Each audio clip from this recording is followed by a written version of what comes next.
Yadvijnana yadaharo Yadvarastram yadavikaha Ekasrajasi bhutani Bhutaireva Yadvijnana, the source of knowledge. Yad adhara, under whose protection. Yadpada, under whose subordination. Tvam, you. Yad atmaka, in what capacity. Ekaha, alone. Srijasi, you are creating. Bhutani, the living entities. Bhutai, with the help of the material elements. Eva, certainly. Atma, the self. Mayaya, by potency. Translation and purport by His Divine Grace A.C. Bhaktivedanta Swami Srila Prabhupada Ki Jai. My dear Father, what is the source of your knowledge?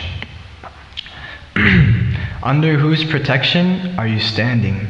And under whom are you working? What is your real position?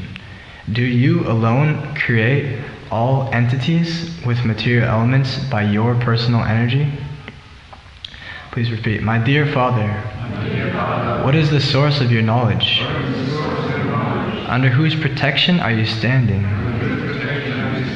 And under whom are you working? What is your real position?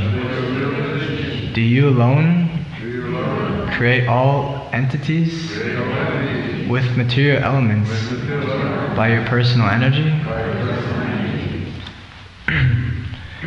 Purport. It was known to Sri Narada Muni that Lord Brahma attained creative energy by undergoing severe austerities. As such, he could understand that there was someone else superior to Brahmaji who invested Brahma with the power of creation. Therefore, he asked all the above questions. Discoveries of progressive scientific achievements are therefore not independent. The scientist has to attain the knowledge of a thing already existing by the means of the wonderful brain made by someone else. A scientist can work with the help of such an awarded brain, but it is not possible for the scientist to create his own or a similar brain. Therefore, no one is independent in the matter of any creation, nor is such creation automatic.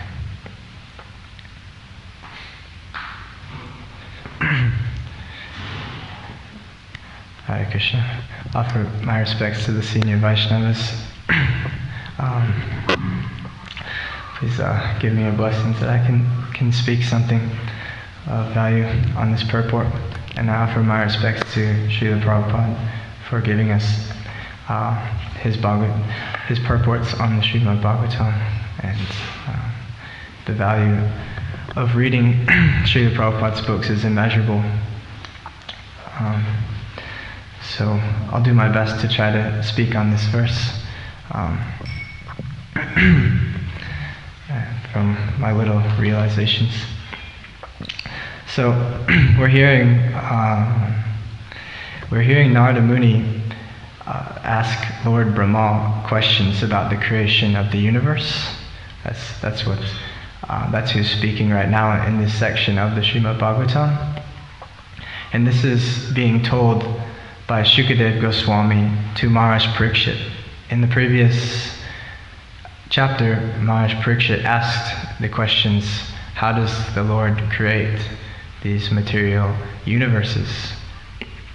How does it come about? And then at the end of the last chapter, chapter 4 of Canto 2, Shukadeva Goswami starts speaking the story that Narada Muni asked these same questions to Lord Brahma. So he's using this story to answer the question of Maharaj Parikshit about the creation of the universe. And in this purport, Srila Prabhupada is relating, he uses this analogy that the scientists can come up with all these theories, but they can't create their own brain. So they have to admit that although their brain is the instrument that they use to create the theories of creation, but what is the source of their brain? Srila Prabhupada uses that the scientists can work with the help of such an awarded brain. So the brain has been awarded to the scientists to use. This is a nice understanding. Where does this brain come from? How is this brain created? We haven't found ways to recreate the human brain, the instruments that given to us. And he says then in the last sentence, therefore no one is independent in the matter of any creation, nor is such creation automatic. So science is asking the same questions that we are also asking. What is life? What is existence? Why are we here? What are we doing? What's going on? Where are we going? All these questions. What is the nature of this world? How has it come about? These are the questions of science in its fundamental stages, especially in its beginning stages of science. It was very much intertwined with the search for God, understanding the material universe, the material world that we're a part of. So this is also answered in the scriptures, and especially in this first part of the Srimad Bhagavatam. What is the material universe? How does it come about? Why does it exist? So this is a really important thing to understand.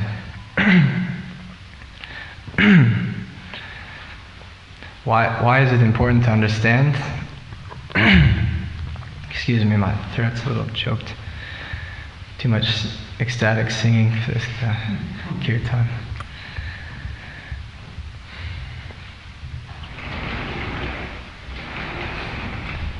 Srila Prabhupada explains that the first two cantos of the Srimad Bhagavatam are like the lotus feet of the Lord. There's an explanation that the cantos of the Bhagavatam are metaphorically aligned with the body of the Supreme Lord. And the 10th canto is the face of the Supreme Lord. And the 10th canto is filled with direct pastimes of Krishna in Vrindavan and Krishna in Dwarka. The personal nature of the Supreme Lord is explained in such detail in the 10th canto. Krishna's relationships with the cowherd boys, Krishna's relationship with the cowherd girls, Krishna's relationship with his parents, his activities throughout the day. He kills lots of extravagant demons that come to visit him. And it's filled with all sorts of play and happiness and fun, exchanged between the devotees and Krishna. So, what does this have to do with the creation of the universe? It's explained, we sing it every day when we greet the deities, that in the Govindam prayers it says that Chiram Jaganti, all these unlimited universes come from him. And in the Bhagavad Gita, it explains at the end of the 10th chapter of the Bhagavad Gita, Krishna says that with a single fragment of myself, I pervade this entire universe. So, in order to get to this understanding that Krishna is the source of the material universes, we have to read through the Bhagavatam systematically. And particularly the second and the third canto deal a lot with the creation of the material universe. And Srila Prabhupada explains that it's very important to go systematically through the Srimad Bhagavatam to understand who Krishna is properly.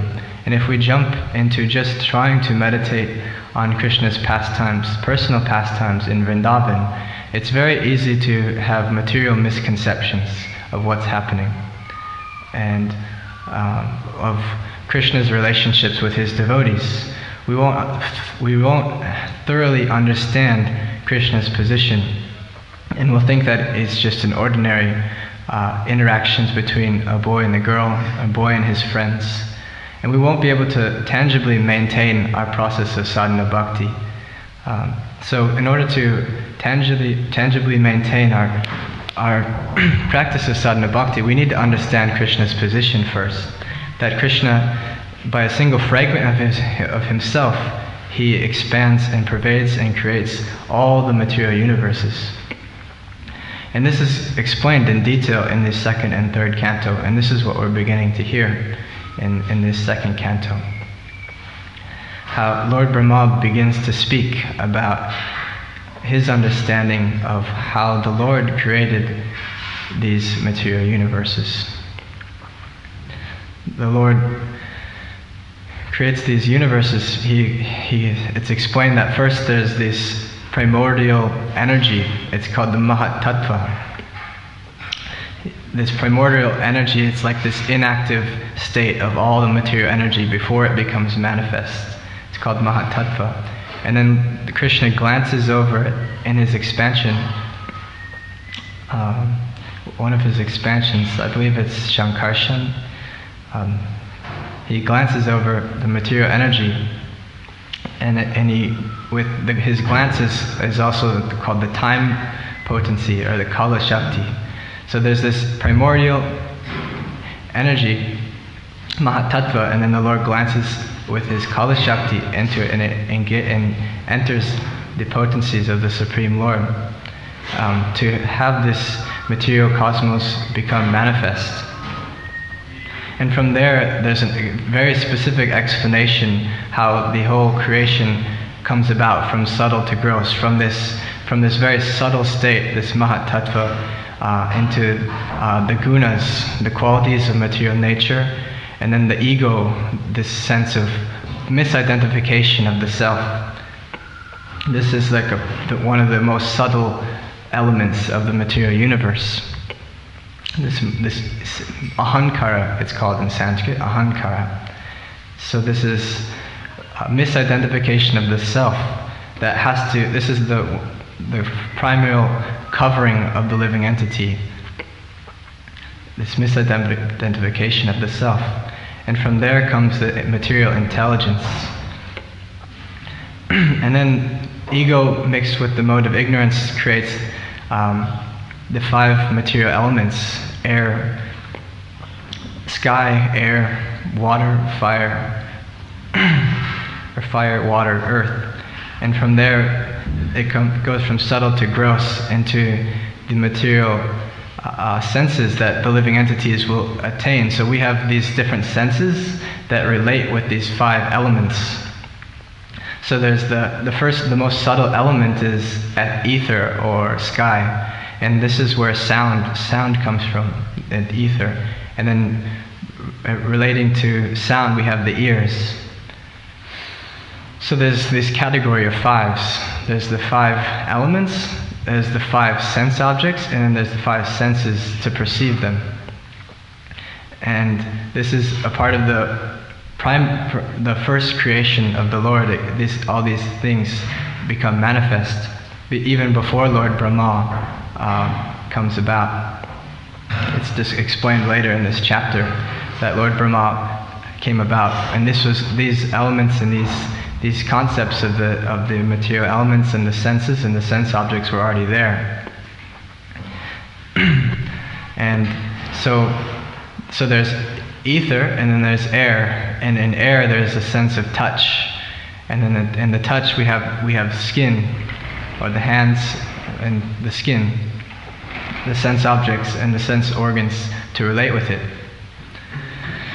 So this analysis of the material elements is called Sankhya. It's explained in the Bhagavad Gita in an introductory way, and then it's expanded upon here in the Srimad Bhagavatam. So it's not enough to just analyze the material elements, but it is important. It doesn't solve the problem just to understand. That's where the bhakti comes in. And Srimad Bhagavatam from the beginning explains that bhakti is the means of deliverance.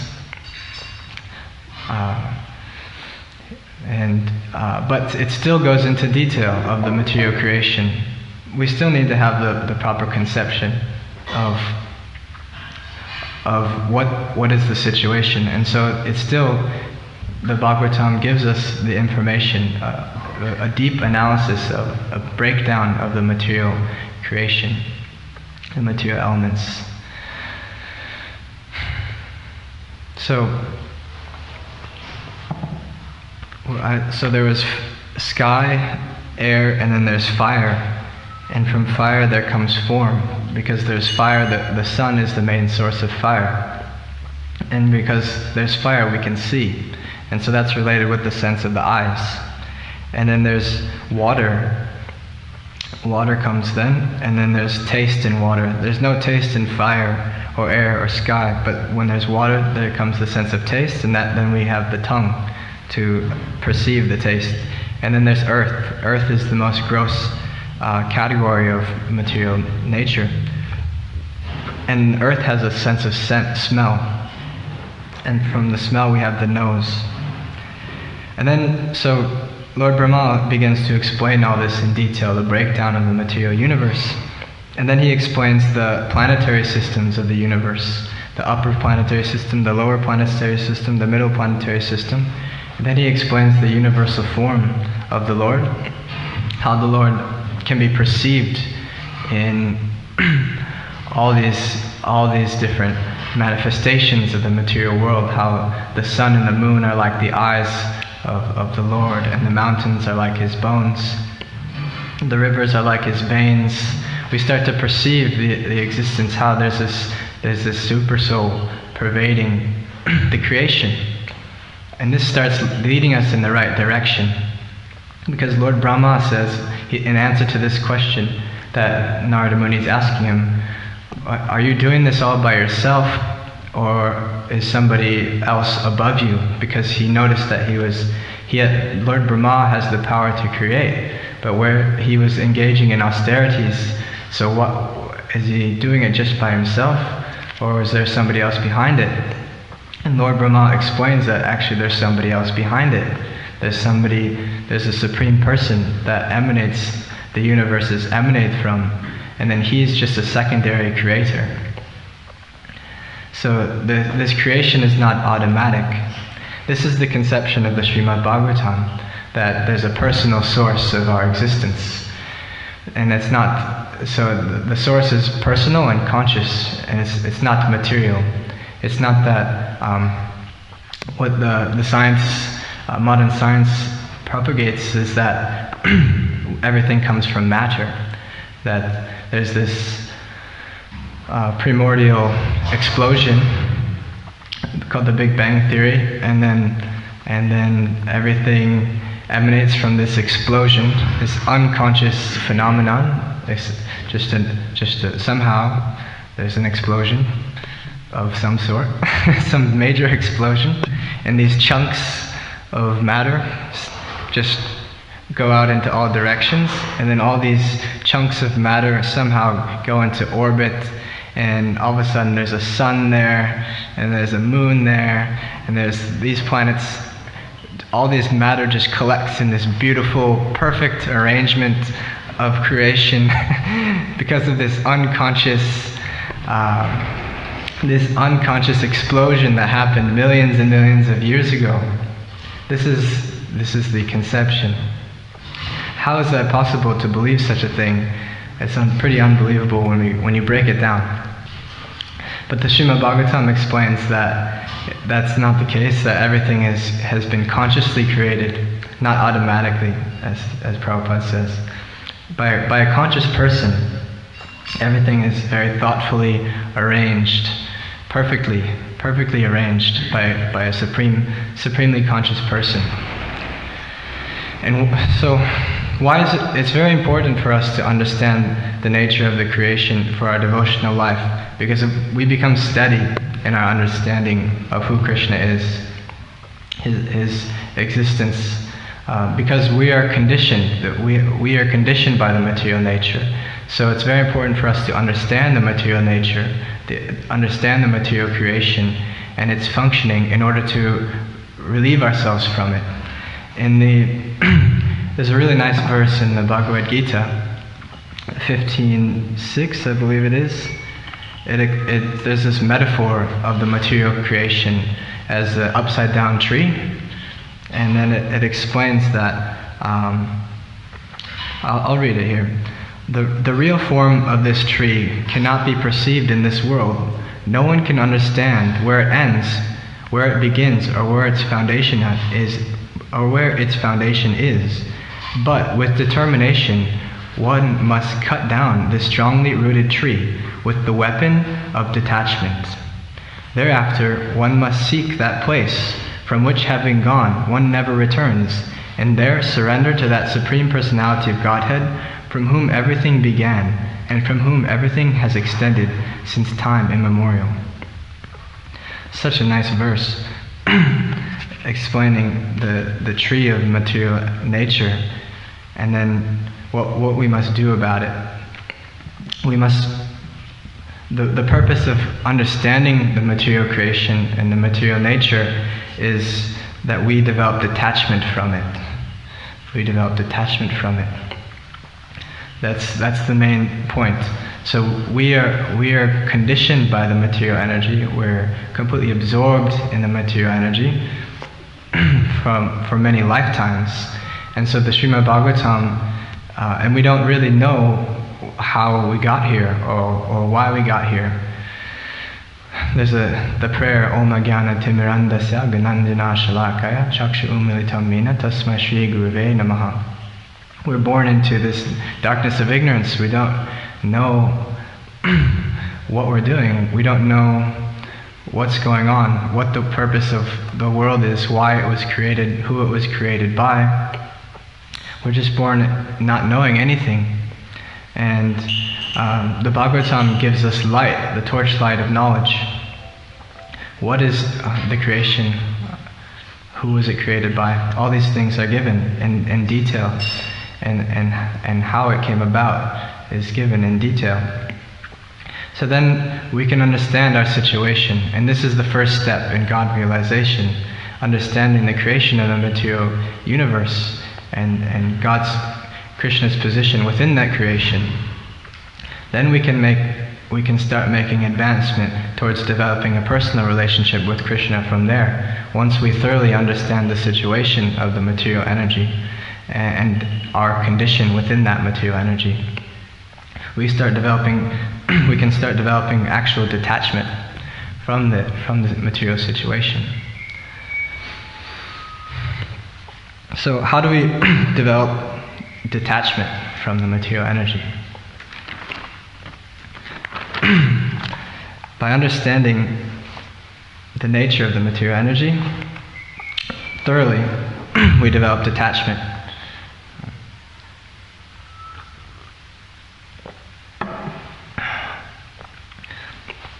So, in the Bhagavad Gita, it's explained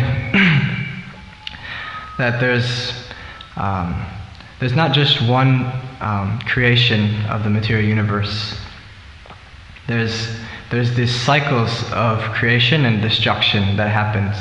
There's partial devastations, as they're called. And these partial devastations are explained as one day of Lord Brahma. Does anybody know how long one day of Brahma is? One day of Brahma? So, that's his lifetime. That's his lifetime. So, one day of Brahma is 1,000 yuga cycles. 1,000 yuga cycles. And And so, how long is a yuga cycle? It's the combination of the 4 yugas: Kali Yuga, Dwapara Yuga, Treta Yuga, and Satya Yuga. So that's about 4.32 million years is one yuga cycle times 1,000. So these numbers are hard to grasp, but we just think of Kali Yuga, what we are going through now. This is to last 432,000 years, Kali Yuga. So how many lifetimes will we have if we keep living in this Kali Yuga, which hopefully we won't, but if we do, how many lifetimes would we have just within Kali Yuga? We live about 100 years. That's supposed to decrease also. So we would get born and reborn just within this one yuga hundreds of thousands of times. And then that cycle happens 1,000 times, and that's just one day of Lord Brahma.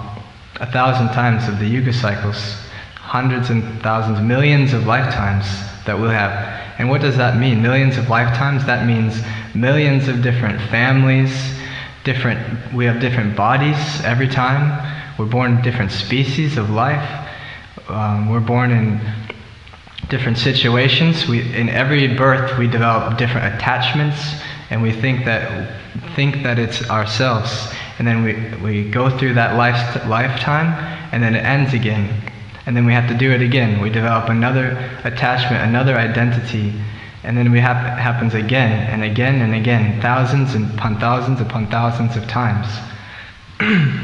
And so when you understand this thoroughly, by meditating on this phenomenon of repeated birth and death, not just a few times, but thousands of times, millions of times, just within this day of Brahma, then we start to develop detachment from what happens in our life.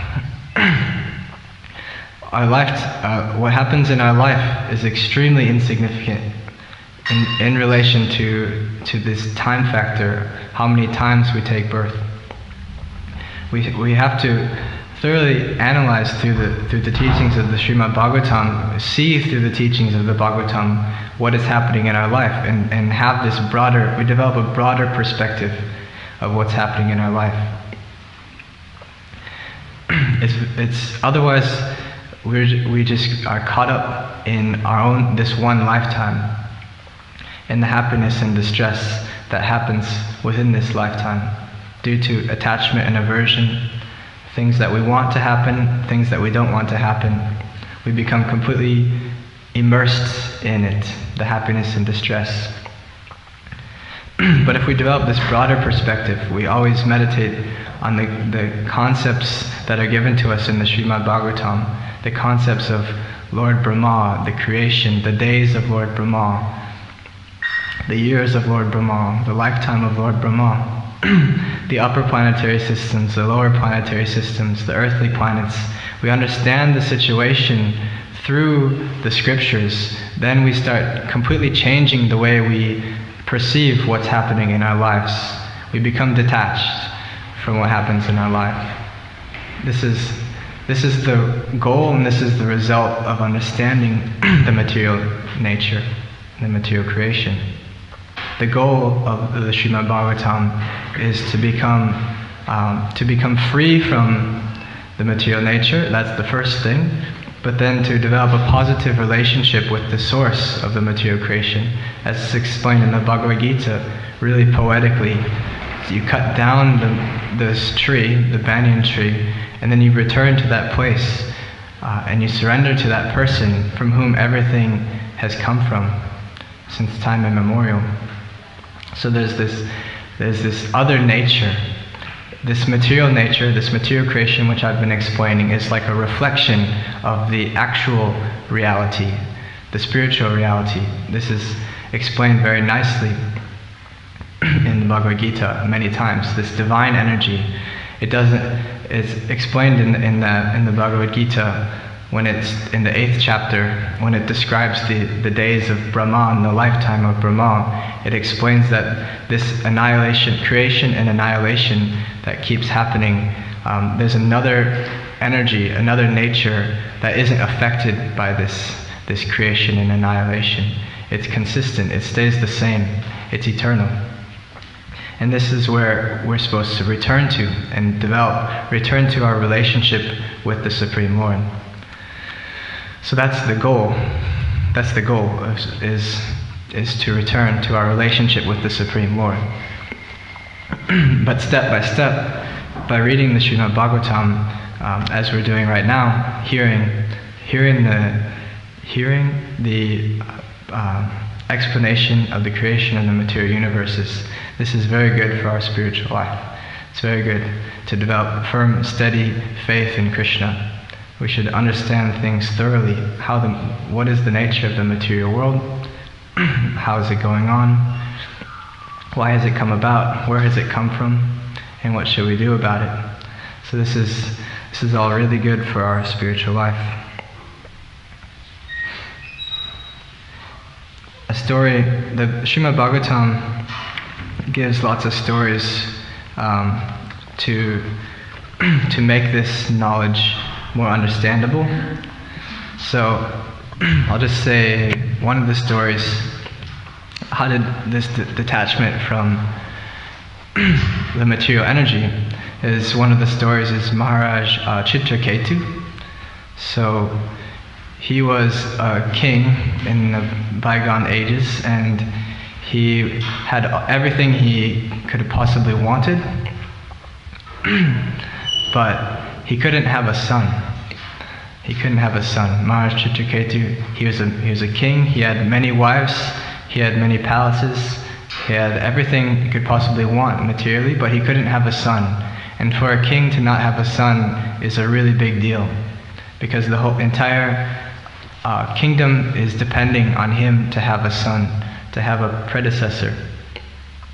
So he was lamenting, and he was saying, everything is terrible, everything is worthless because I can't have a son. And one day a Muni, a sage, came to him. I think it's Angira Muni. I'm not sure, I can't remember. Angira Muni, yeah. Angira Muni, he came to Maharaj Chitraketu, and Maharaj Chitraketu received him very well. He offered his respects, he offered him a seat, he offered him the due things that a cultured person offers a saintly person when they come to their homes.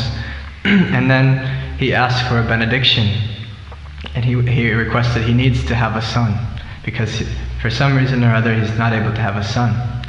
And this Angira Muni, it's described later in the pastime that he knew that Chitraketu Maharaj was actually a great devotee, and that he was lamenting unnecessarily because he couldn't have a son.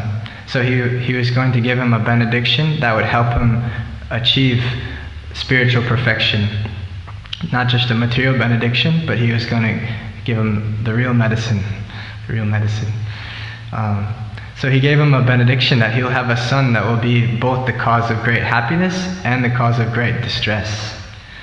That was the benediction. And so it later came about that he had this one son of his first most dear queen, and they started raising the child. But then shortly after they had this child, so he became super happy, super jubilant, everything was going right. He had this son, he has everything now. He has the kingdom, he has the wives, now he has a son.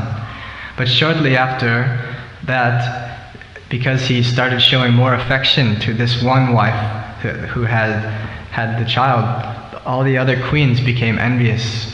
So envious that they planned to kill the child, actually. They poisoned the child.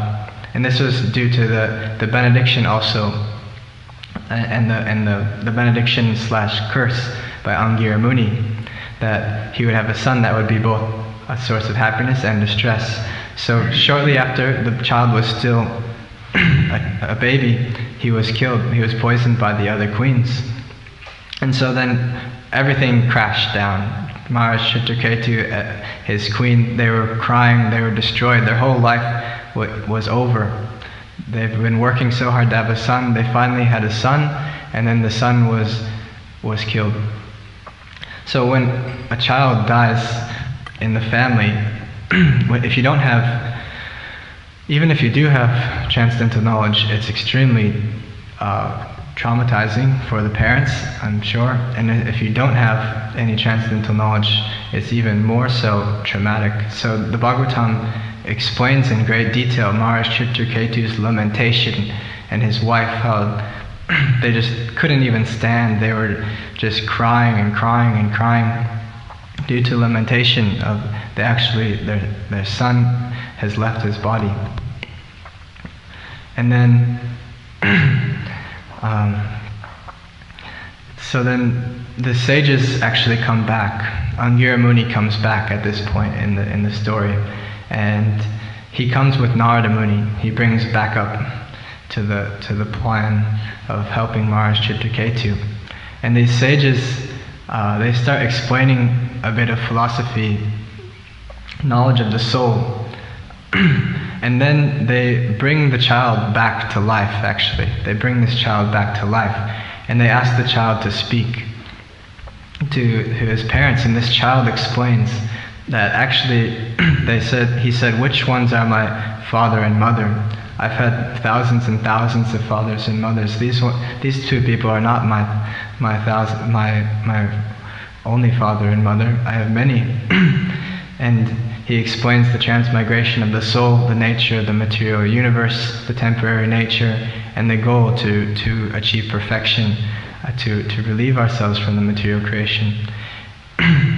In this experience, when Narada Muni brought the child back to life, and the child directly in front of the family started speaking the philosophy of the Bhagavatam, the philosophy of the nature of the soul, it completely changed the minds of Maharaj Chitraketu, who was already a devotee. He became absorbed in transcendental realization, actually, from this. And he moved forward, he moved on because of this realization that this attachment that he had for this one lifetime and this one child that he was trying so hard to have was just an impediment in his journey of spiritual realization. So he gained this broader perspective, and the Bhagavatam gives this broader perspective in countless stories, and that's just one of the stories that are given to help us realize. The Srimad Bhagavatam is not an academic study, actually. It's actually full of stories. It's full of stories, and it's full of analogies that help us understand the teachings very, very simply and very straightforward. So it's different than like the Vedanta Sutra or the Upanishads. The Srimad Bhagavatam is full of sweet and exciting stories that help the philosophy and the teachings sink into our lives.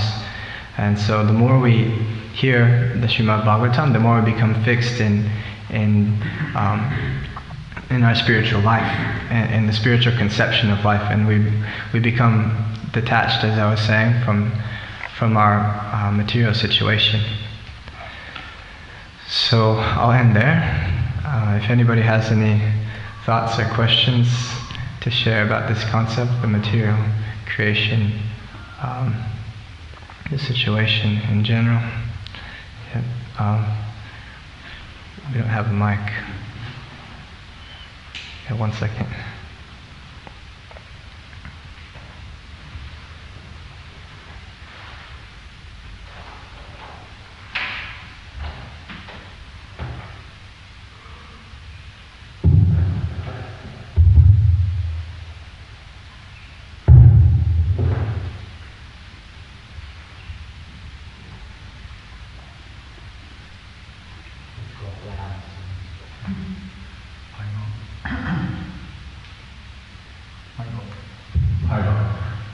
Could you just shortly mention what are the other stories? Just mention which ones it is. What are the other stories? Detachment. Detachment? Well, you mentioned one. Yeah. There's more. Just. Well, it's like. Just mention which ones they are. There's like the allegory of Puranjana that Narada Muni also gives. Where there's this allegory of the city of the body and the experience. Puranjana means one who's embodied, and then he goes through this experience of becoming attached to his situation and all the outcomes of that. That's a really good one. There's many Daksha is like the Daksha gets overly attached to his material situation, and then he offends Lord Shiva, and then he has to go through different things. And Lord Indra makes all these mistakes. The fighting of the demigods, the universal situation that even the demigods are going through distress. So if the demigods are going through distress, what is our life going to be like? Indra, the king of heaven, he's a big character, person in the Srimad Bhagavatam to learn from his mistakes. He gets envious of Maharaj Prithu for performing so many sacrifices, and then he makes all these mistakes. And so this like Hiranyakashipu has everything he wants, everything possible. He becomes the supreme controller of the material universe, basically.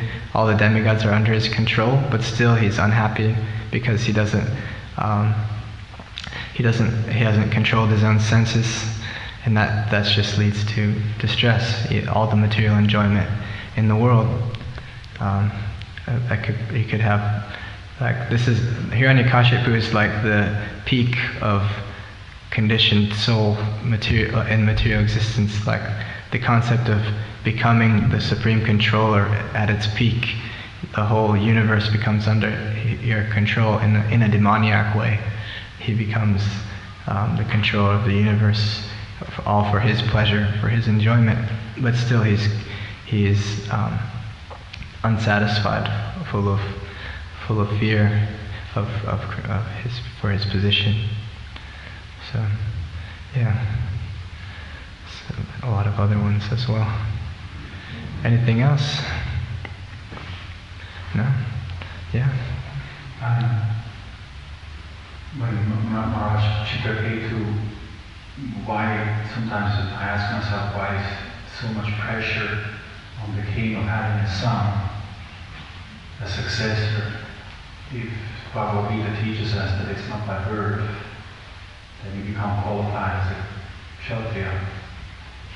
But then these kings are always so much anxiety to have a son. Why don't they choose just somebody who's qualified?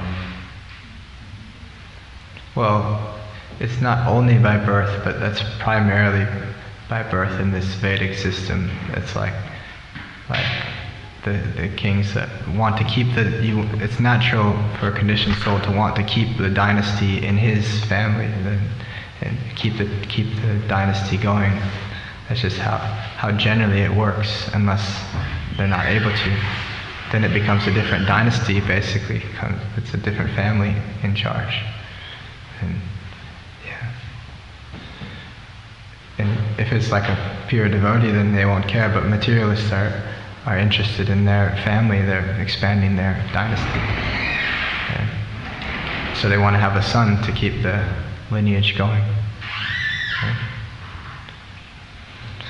Yeah, alright. Gantra Srimad Bhagavatam ki jai, Srila Prabhupada ki jai, Go Premanandi.